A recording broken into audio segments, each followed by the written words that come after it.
AGFY now. Double top and right here on AGFY.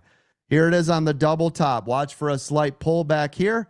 Wait for the break of 2753-ish. Hammer that pig when that breaks. Make sure your stop is just below it.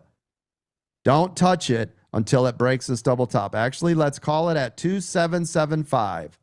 2775 is a go. 2775 with a stop just below 2775, not financial tax or investment advice in your paper trading accounts. Thank you.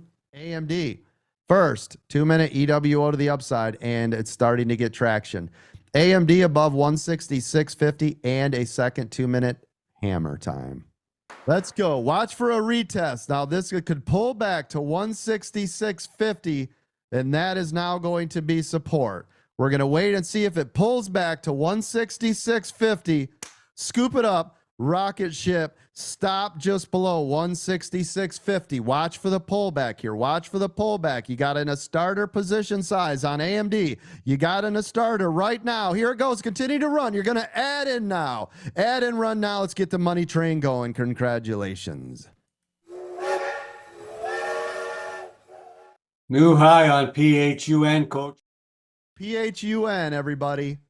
Yes. Here it comes. PHUN. Are you not entertained? There's your 25. Did I or did I not tell you at 23.58 you're going to hit 25? Did I say that? Do you walk new high? Called it, coach. Absolutely. You called it. You called it. 26, new high, 60%. 27 cents on PHUN. I'm up 2,000. Woo! Nice. 2,500. Who's making money on PHUN? Oh my, yes. I am. Yes. You bet. I get in at 25 still making money.